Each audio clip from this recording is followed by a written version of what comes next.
মেয়েদের কম বেশ সব কাজে শিক্ষালা হন বালা কি লেগা জানেননি ছোটবেলা আম্মু কইতো যে জি সব কামে শিক্ষালা কোন সময় কোন কাজটা কামো লাগে এটা কইতে পারতি না। আজকে বড় লোক কালকে গরিব হইতো একটা সময় লাগতো না, কালকের গরিব মানুষও বড় লোক হইতো একটা সময় লাগতো না। আমরা মেয়েরা ছোটবেলা থেকে বাপ মার উপর নির্ভরশীল, বাপ মা লাইল্লা ফাইল্লা বড় কইরা বিয়া দিলে জামাইয়ের উপর নির্ভরশীল, এরপর আবার সন্তানের উপর নির্ভরশীল। তাই মেয়েদের সব কাজ শিক্ষা রাখলে বিপদে কামো লাগে, কোন সময় কোন কামটা লাগে এটা কিন্তু কোন জানে। ছোটবেলা আম্মুরে দেখতাম সেলাইয়ের কাজ করতে, দাঁড়ায় দাঁড়ায় দেখতাম আর ভাবতাম যে এইগুলা কেমনে করে। হঠাৎ একদিন সাহস কইরা বসলাম, বইসা দিই না আলহামদুলিল্লাহ আমিও খুব ভালো করেই মেশিন চালাইতে পারি।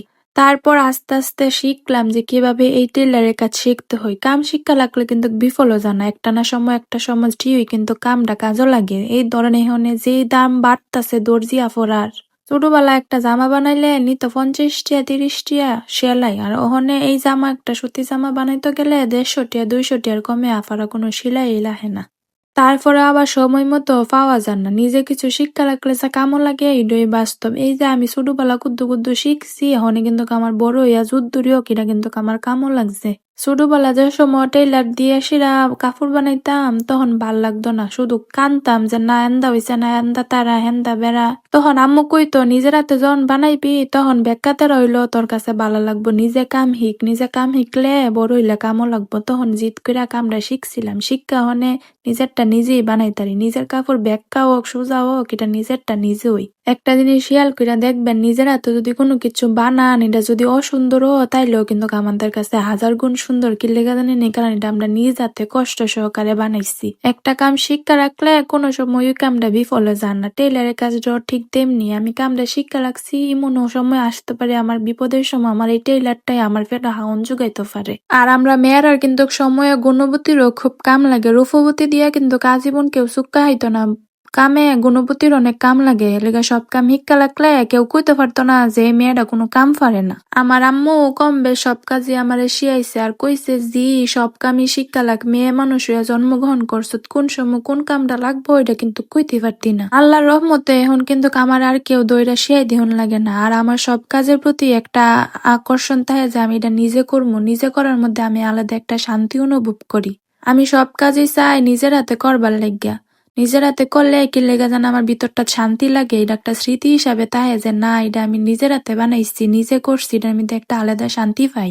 এই যে ধরেন আমরা যতই শুদ্ধ ভাষা কথা কই না কি লেগে আমরা কিন্তু বাউনবাড়ির মানুষ, বাউনবাড়ির মানুষ যদি বাউনবাড়ির ভাষার মতো কথা না কই তাহলে কিন্তু ভিতরটা কেমন জানি খুসখুস করে। আমার একটা ভিডিও 7 বার কাটটা শুদ্ধ ভাষা কোন লাগে। এর লিগা ভাবলাম যার যা আপনারা লগে কুদ্দুর বানবেড়া ভাষায় কথা কই, বানবেড়া ভাষার মধ্যেও কিন্তু আলাদা একটা শান্তি পাওয়া যায়, নিজ নিজ দেশের ভাষাও কিন্তু আলাদা একটা শান্তি।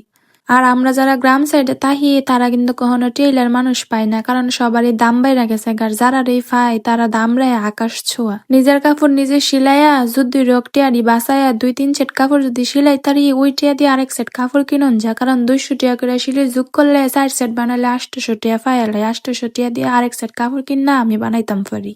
এন্দ আমার একটা লাভ। অনেকেই আমারে কয় যে আপা আপনি আমারে কাপড় বানাই দেন, কিন্তু আমি মানুষের কাপড় বানাই না, নিজেরটাই নিজে বানাই, নিজেরটা বেকা তেরা হইলো আমার কাছে ভালো। মানুষেরটা বানাইলে আমি যেমন মানুষে বানাই দিলে তেরা নেড়া করছি আমার ঠিক মানুষ বানাই নিয়ে ফিসে গিয়ে আমার নামে কইব যে মা কাপড়টা এমনি বানাই দিছে এমনি বানাই দিছে, লিখে কি কাপড় আমি বানাই না, নিজের কাপড়ই নিজে বানাই বুঝ পাই না। একদিন কাপড় কাটটা তুলে 7 দিন পরে আয়া সেলাই, 7 দিন পর সেলাত বয়সেরাও এক সেট কাপড় সিলাইতে আমার লাগে 3-4 দিন। এত সময় কি কেউ আমারে দিব যে 4-5 দিন লাগে সেটা আমি কাউরে কাপড় বানাই দিমু?